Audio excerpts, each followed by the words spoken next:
hopping on here to help you answer some garden questions. Coming on a little bit earlier because it's just kind of a bad day out there. So I just thought, hey, I mulched my beds today, did a bunch of weeding, and now I'm like, hey, I just want to hop on and talk a little bit about some plantings out there. I want to give a shout out right now because we're getting immediate questions right away. We got a question today from Corey Bolt. Glad bulbs, how deep do you plant? You're gonna plant those, whatever the height of that bulb is, you're gonna go 3 times in depth. So if the height of that bulb is 2 inches, you're gonna go 6 inches in depth.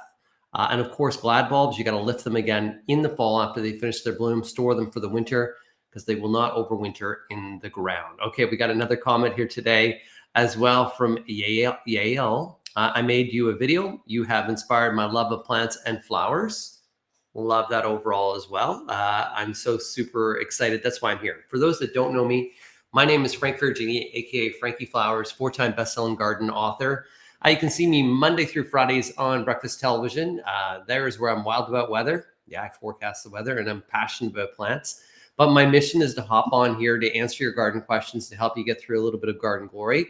If the format looks a little bit different, I'm doing something different today, seeing and testing if this could actually work on Instagram. I don't know if it's actually working on Instagram today as well, but just trying things. I'm always trying things. I'm going to go pop over here as I'm looking on this. This is how I test things as well to see if it's working on Facebook. Yes, indeed. It's working on Facebook right now too. So, hey, if you got a question, what you do is you just go in the comments, and in those comments, you can ask me a question about anything when it comes to do with your lawn and or garden.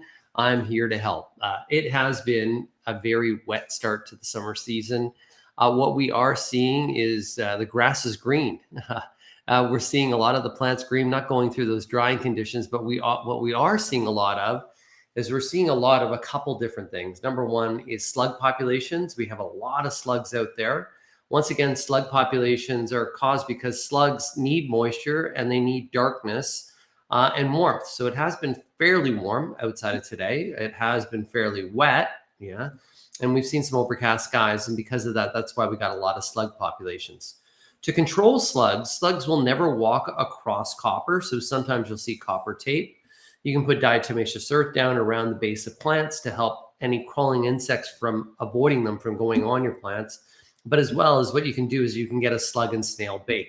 The Ortho slug and snail bait that is available is Health Canada approved. That one there is safe for children and or pets. It's a bait that you put down that the slugs will consume and will reduce their populations overall.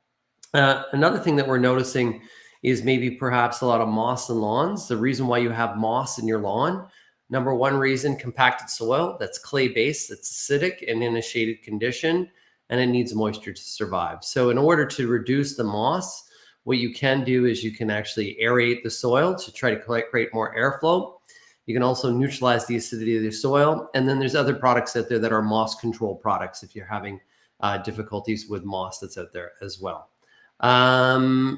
This is just some different things that we're kind of touching on right now. Got another question that just came in as well. That was why I was like, what is that? Can you tell me if dwarf catnip blooms all summer or does it only bloom for a few weeks? So the catnip, which is Nepia, is the Latin name of it. After it finishes its bloom period, cut it right down almost to the ground, and you'll get a secondary bloom out of it. So it will not bloom all summer. It will finish its bloom, but cut it back after its bloom. That'll stimulate more growth and more blooms in those plants. We got a shout out today from Dominica. Hello from Innisfil. Hi, Frankie. How are you? I'm great. Looking forward to having a couple days off this week as well. I'm off Tuesday, Wednesday this week as well. We got Annie. I was given a beautiful miniature orchid for Mother's Day. It has 23 flowers. Gorgeous. How much must I give it water from South Africa? Oh, really? So in order for it depends on the size of the plant. The volume of water with an orchid, the orchids don't really require that much moisture, but what they do require is if you can mist it with water every other day, and then just depending upon, I don't know if it's a 6-inch, 10-inch, or 12-inch, but you're just going to give it a little light watering every week. But misting is really important. Give it a little bit of airflow and air circulation as well. Generally for a 6-inch pot, you're going to be doing the volume of what 3 ice cubes would be. I don't want you to give them ice cubes, but the volume of what 3 ice cubes would be, that's the amount of water you would give per week that's out there. We got Susan that's saying thank you as well, and thank you as well to you as well. A couple other things that's going on in your gardens right now. What you may be seeing is some of your lettuce plants. If you did plant those, let's say that you planted them the 2nd to 3rd week in May, many leaf lettuce should be ready right now. Romaine should be ready right now. If you're not going to harvest them within time, what'll happen is they will bolt. If they bolt, that means they send up a stalk through the center. If they do indeed bolt, the taste of them will be very bitter overall. So you want to harvest them while you can. A reminder with kale, you don't have to cut the whole plant. You can just harvest the bottom leaves, and you continue to harvest throughout the summer season. Swiss chard is something that's going to grow back. Right now, what you're should be doing is pruning the bottom leaves of your tomato plant so they're not touching into the soil. So remove those, and you can be thinning out some of the tomatoes, especially if they're indeterminate, meaning that they're a vine or heirloom variety of tomato. Those are the ones that you can be pruning out to kind of create some more airflow that's out there as well. We got John C saying, catmint has opposite leaves and 2 new shoots will grow after the cutting. The growing tips modify into flowering spikes. Exactly. But the other thing is too, guys, is that after they finish their bloom, so there's Walker's Low. Walker's Low is a variety of perennial catnip, catmint, or catnip, forgive me. And that's one that you can just cut and it'll rebloom. So it depends on the variety that you have out there as well. So Annie, and thanks. That's the reason why we're on here, is if you have a comment or you think you have the answer or you have a recommendation, a suggestion, experience, and that's why we're on here, because the whole idea of this is to basically help others guide. And I learn too by hopping on there as well. We got my good friend T-Bone, who's out there in the marsh as well. Afternoon, Frank. Holland Marsh is looking good. I was wondering how the Holland Marsh is doing and how many farmers are doing, because we have seen a significant amount of rain. I was talking to my cousins that farm in the Holland Marsh, and they said it's been pretty good overall. There's some wet spots out there in some areas. I know that some of the strawberries this year, field-grown strawberries, weren't lasting as long because they just had so much moisture content, so they were rotting a little bit quicker than what we know. But now's the time, guys, to get out there. You know, our gardens are growing, and I'm looking right now. I have kale, I have zucchini, my beans are going, my tomatoes are not yet ready to harvest. I have a few jalapenos, I have basil. Things are looking really good out there. But now's the time to support your local farmers market as well. Linda Smith has a question. When should I prune my red osier dogwood? The dogwood you can be pruning after bloom if they're a flowering dogwood. The red osier dogwood, that can be pruned pretty much at any time of the year. Prune it by no more than a third. Today would be a perfect pruning day for many plants, but not if they're just about to bloom, because you would remove the flowers. But let's say, for instance, you had some lilacs that finished blooming today in Ontario, southern Ontario, with temperatures in the upper teens, cool, cloudy conditions. That's the time to prune. You never want to prune a plant when it's a sunny, hot day, because it'll put it into some extra stress, that is.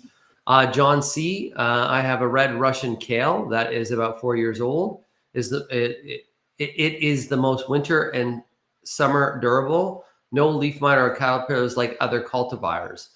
So yes, some of the kales will overwinter. I overwintered a kale this year as well.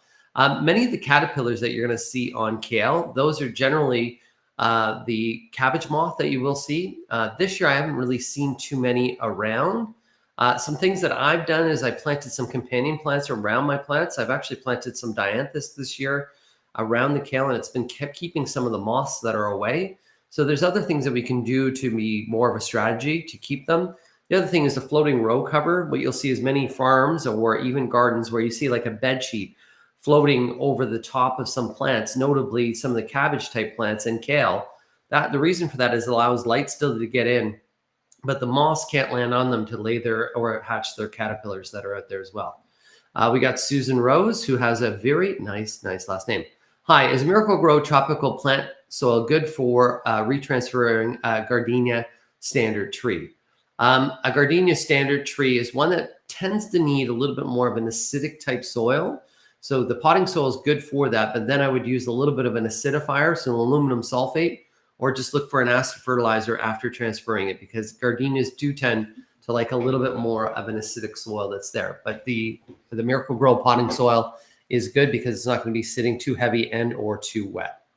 Fertilizer. I'm glad that you just asked about the soil, and then I noted about fertilizer. Now's the time that we start to look at some of our annual plants that we have in containers, be it hanging baskets or even some of our urns or our pots, and they're maybe just not looking as vibrant, not looking as lush as what they did when you purchased them from the garden center. It's really important that every time that we water, and if we're not feeding and it's in a container in a soilless mix, what we're doing is any nutrient or food that was there, we're actually, the plant's using it, and we're also washing some of that away. So as we get into the month of July is the best time and the ideal time to be feeding with a water-soluble fertilizer. If you're an organic fertilizer, grower, you can be using a fish emulsion fertilizer. If you're somebody out there that just wants to have really green, healthy, lush plants, you can use even Miracle-Gro's all-purpose fertilizers, one that's really quite good. If you're somebody that doesn't think that they're going to get around to being able to do a water-soluble fertilizer, a water-soluble fertilizer is one that you mix in water and then you water on the plants. Best to do it right after rain. That's the best time to be fertilizing some of those plants because the root systems are open after rain. So you use a water fertilizer, water-soluble, and boom, presto, they do really well. But I also want to mention, if you're somebody that doesn't think you're going to be able to get around to doing that, you can use a slow-release fertilizer. It's not as immediate, not as controlled, but it will still fertilize your containers, your vegetables and things. And that's something like a shake and feed that you can use as well. In terms of some of the insects that we should be keeping an eye out for right now is beetles. The Japanese and or June beetles will be coming out and have already been spotted. You can pick and squish those guys if you see them. If you're thinking about using a beetle trap, make sure that beetle trap is put far away from the plants that are being infected because it will attract other beetles from the area as well. So we want to put that away. The other thing that you're going to be seeing right now is aphids. If you see ladybugs on your plants, of course, they're eating aphids. You can use a Bug B Gone to control aphids, or even just a high pressure wash to immediately push them off. So you just put your hose and wash them off with a spray. Other things that you could be looking for right now as well, keep an eye still out for the box tree moth. That could be out there as well. And there's something called cedar bagworm. If you're seeing your cedars looking a little bit brown, look on them. And if it looks like there's like these little bags that are there, that's cedar bagworm that could be causing some problems to your cedars. So here's another question that we have this evening or this afternoon, that is from Vicky. When is the best time to seed your lawn? Spring or fall? Both are really good times. Now that we're going into typically a hotter, drier time, even though it's been wet over the last little bit, this last month would have been great to be overseeding your lawn, but we're doing a seeding of the lawn. Now, when a really good time to seed the lawn would be the end of August, beginning September. So early fall or mid to late spring. Those are the two best times to be seeding a lawn. Reason being, soil temperature is warm enough that the seed will germinate. We generally have cooler conditions with a greater frequency of rain, and that is the key. You can seed your lawn during the summer months. There's no problem, but you have to be very diligent at watering. That's super key. If you have vacant soil and you're like, well, you told me only to seed my lawn in the fall or spring, I'm not going to do it now.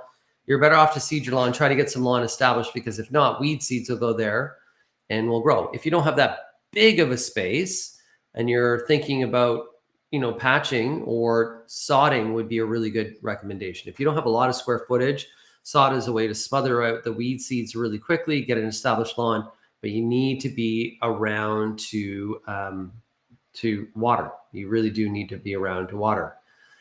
Can I have the NPAS, please? I don't know what an NPAS is, please. Can you tell me what that is? I don't know what that is. What is an easy fragrance rose to grow? So many of the Rosa rugosa, but really the easiest roses that are very fragrant to grow are the David Austin series of roses. So David Austin's a really great rose that's easy to grow. That's more not a hybrid tea. It's not that cut rose, more of a double bloom. So look at the David Austin series of roses for you as well. We got Miriam. Good afternoon, Frankie. How are you? Would you please tell me about my cherry tree? It has mesh cloths wrapped around the roots. Should I plant it with that mesh or take off the mesh and plant it in the ground? Please help. That mesh cloth, ideally what we would want to do is, even if you don't remove it, even just cut the bag as you put it down, because the key is, if we go to remove the mesh cloth, if all the soil comes away from the root ball, that's a problem.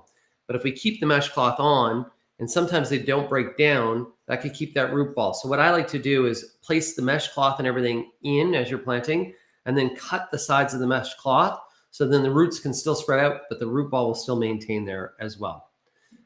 We got another question here too. My flowers are black. I got the AF. I know that, Sebastian. So if your flowers are black, a lot of the times, a couple things that we can be doing right now is if they're geraniums, with all this rain, they kind of brown or blacken, because whenever a geranium gets rain or wetness on the flowers, those flowers tend to die back, deadheading, removing the deadhead. If they're black spot, then that's a fungus. So then we really got to keep an eye on that. Sebastian, if you want to show me what those the black as AF look like, you can send me a picture, Frankie at frankieflowers.com. I have cucumber that still has spikes on it that fell off my plants last night, was about 6 inches long. Would it be good to eat or no? I had a cucumber that still has spikes. Yeah, it's good. So the spikes, what you're talking about is almost like a little bit of like hair, those little spikes. So all you just do is with your hand is just wipe that off, and those little spikies will come off. And yeah, it's a nice, tender, beautiful shoot that you can do as well. We got Paula Polly that's saying happy long weekend. Happy long weekend to everyone as well. We got Miriam who's saying thank you. Thank you as well, Miriam. We have Pauline. Pauline has a patch of grass about 5 square feet, that loose quality, and I think it's being disturbed by rabbits. It appears that a creature has been rolling around on the grass, roughing it up in about 5 to 6 weeks. Lawn looks damaged. It's not grubs. What it could be, because this has happened at my home, is some of the rabbits, what they're doing is if they're looking to create bedding for where they're going to nest and have their baby rabbits, is they actually tear the top of the grass up, because that grass is really nice for them to make bedding. So they go there and they actually rough it up. So if it is indeed rabbits that's doing this, and then what happens is when they rough it up and they kind of grab all that top grass, they expose the soil underneath, and then weed seeds fall down, you get weeds in your lawn. So if that's happening, it's happening repetitively, just put some blood meal down. Blood meal should distract the rabbits from the area and push them to somewhere else. And let's see if that is the case. You can always put a camera on there at night and see what else is happening out there as well. Good question, though, by the way. Tracy Reynolds. Hi, Tracy. Hope you're having an amazing Canada Day long weekend. FF and friends, I hope you are too, Tracy Reynolds, out there as well. We got Sebastian saying thank you as well out there, and thank you too, Sebastian. A couple things to look forward to in the next couple of weeks that I'm looking forward to. Peach season. Ontario peaches, the best. I know maybe you're watching us from across the country, but Ontario peaches, if you get to Ontario ever, there are remarkable that's out there. I just removed the scapes off my garlic. So what you'll notice if you are growing garlic perhaps for the first time, you're going to see those little blades that come up, and then all of a sudden you're going to see this center blade, and it got a squiggly, and then it has a little round thing on the top. That's a scape. Those scapes are beautiful. Once you cut them, you can even fry them in oil. You can use it in a sauce. You can just use it like garlic almost, or even like a garlic onion. You can pickle them. Oh, they taste fantastic pickled. But we remove the scapes. The reason why we remove the scapes is it puts more energy back to the bulb. If we don't, then it's going to be energy up into those scapes, and that's not a good thing for that at all. We got another question here from Deborah. How to get rid of ground ivy. The only really solution to get rid of ground ivy is just hand removal. So it's constantly removing and restricting the top leaves of that ground ivy. That'll actually starve the roots, because leaves give energy to a plant. If they don't have leaves, then they can't get energy into the root system. There are some herbicides that you can use, but let's say even if we were to use a horticultural vinegar, it's really a herbicide. If we spray it out, it would kill other things around, but the ground ivy is perennial, it's tough. So even that will not kill that. So it's just hand removal, constant hand removal, and trying to put some areas, what you could do is put some mulch over them, but we're trying to starve the roots that are there for sure, that are out there. We got Sue Poff that's saying, hey, Frank, hi there as well. Tracy Reynolds, she loves Ontario peaches as well. We got Heather. Heather, when can I transplant a huge lavender? People come and take pictures because it's so huge, but my client hates lavender. I don't want to destroy it, but I want to give it away. Best time to be doing that is in mid to late August. That'd be the best time for you to be doing that. Right now, It's been a cool, wet week. You could probably get away with doing it if you had somebody that was going to plant it right away, because even the beginning of this week, we have 24 degrees. But ideally and typically, we would be wanting to do that in late summer, early fall. Tracy is saying, been using scapes in my flower arrangements lately. They're fantastic. They got that really architectural look. I think that's really a good idea as well. And then you have, neat thing too is about garlic, is garlic repels aphids. So generally I plant my garlic near my tomato plants to repel any aphids from my tomato plants or other plants in my flower garden. Even in my rose garden, I plant some, you can plant garlic that's there. Samantha just planted 9 black-eyed Susan. That's all that we gifted. Hope they do well and not too late to plant. No, black-eyed Susan's fantastic. Not too late to plant, especially if they're container grown. Key is keeping them well watered till they establish themselves. You could also use a quick start fertilizer. That quick start fertilizer will reduce the amount of transplant shock they go through. We got Natalie. How do I get rid of rose Schaefers? They are destroying my plants. So the rose Schaefer is a little bit of a hard-shelled insect. And the difficulty with rose Schaefers is that they, Bug Be Gone will knock them back. So you can spray Bug Be Gone on them. That'll suffocate them, but may not kill them all. Pick and squish, it sounds old, it sounds rudimentary, but that's really key. And then when you see those rose Schaefer on your plants, hit them with a high pressure spray, boom, and push them away. The other thing that you can do is, I know some people have even picked and squished some rose Schaefers. They've taken insecticidal soap like a Bug Be Gone, poured it into a blender, blend it together with some of the pick and squish Schaefers and the rose Schaefer, and then spraying them on. And they say that actually will scare them away. That is that they're Wendy. How do I get rid of crabgrass on my lawn? Crabgrass is an annual weed that grows by seed. During the summer months, you can hand remove it. But if you're hand removing it, put it into a plastic pail or bag right away. Because if you remove it and then you walk with it, you'll disperse seeds all over. Best thing to do is, as well, on top of doing hand removal and then maybe sodding over those areas where the crabgrass was, in the spring, early spring, you use crabgrass control or a weed and feed that has corn gluten. That'll coat those weed seeds and won't allow them to germinate. You could do it now, but all it's going to do is take care of the weed seeds that are there. So it's not a really effective time to be doing it. But I would be hand removing. And if there's smaller patches where you have crabgrass, I'd be using sod to patch those areas, because the sod would go right over top and would suffocate the weed seeds out of the crabgrass. Ground ivy is invasive. Yes, indeed. It is invasive.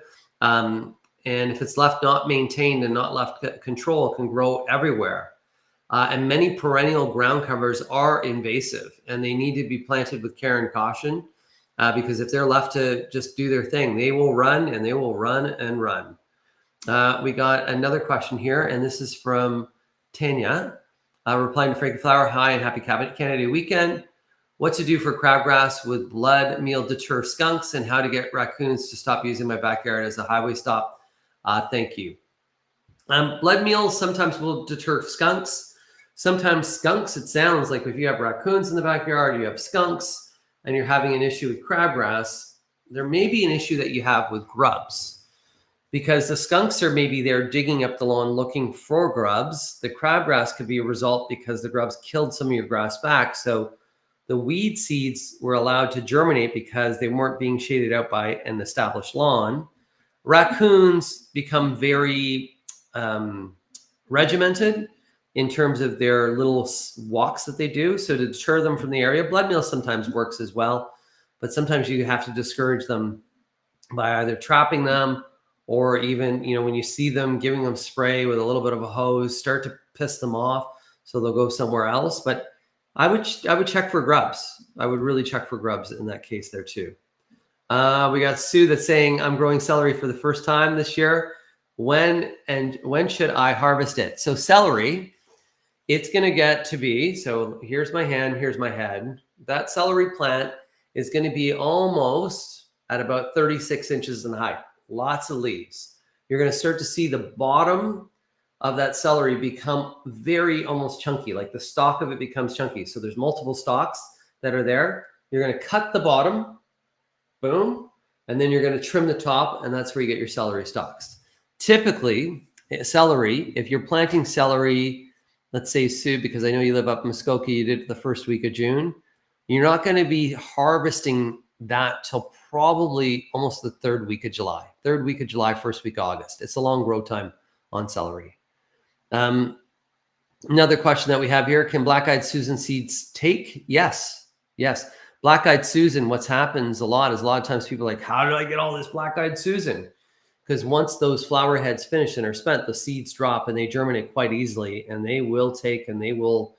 So sometimes you need to really thin them out unless they will actually dominate dominate a garden. Forgive me. Sharon, hi from Nova Scotia. Have lots of earwigs here. Any suggestions?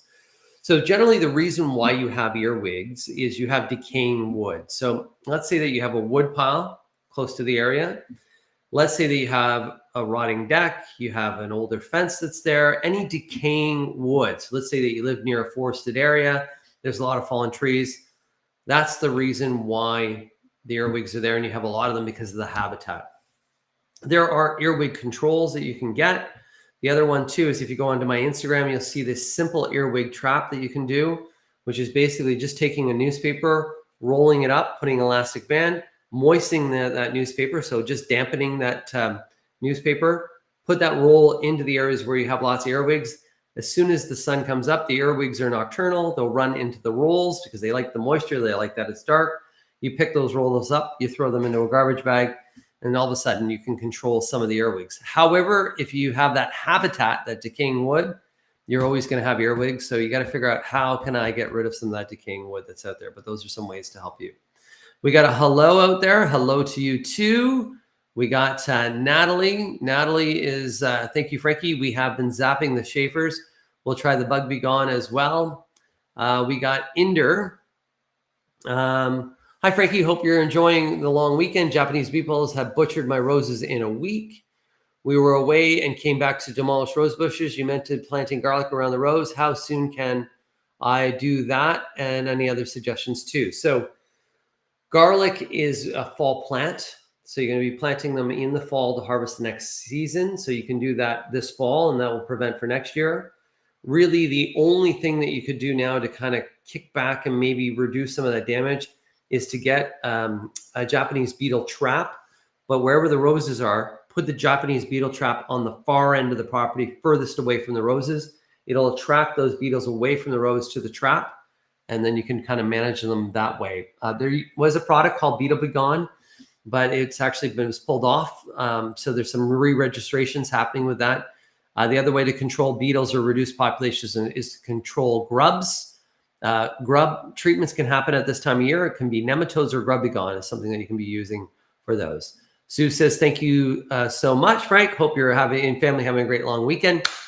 We are. We used to grow celery, so I know lots about celery. We used to grow a lot of celery when I was a kid, like when we were farming.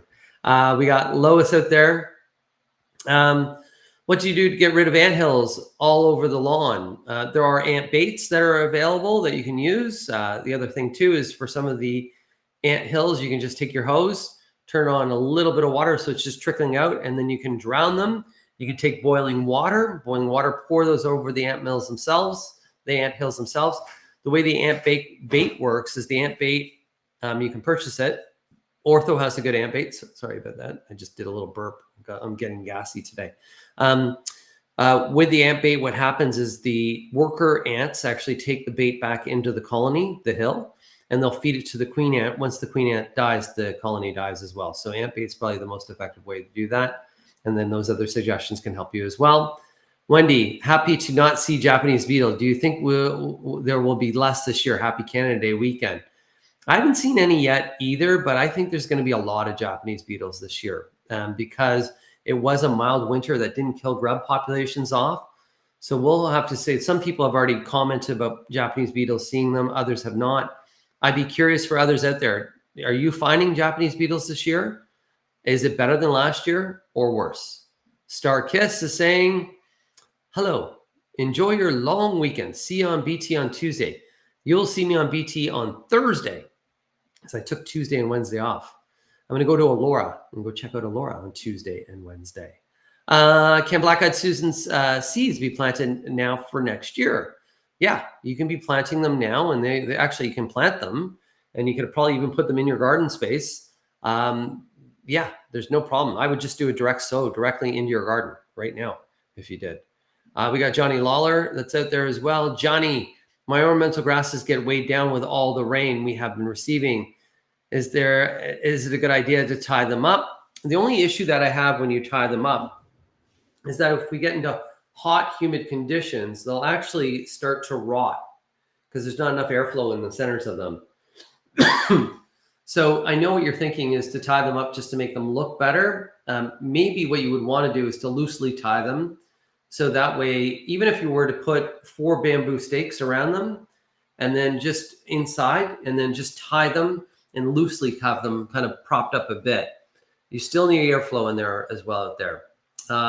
Any comments on boxwoods? Albo, comments on boxwoods. Well, boxwood's been getting the box tree moth. The box tree moth is something that has been wiping out a lot of boxwoods. Best thing for you to do is to go on Google, type in box tree moth. You'll see all the information that's there.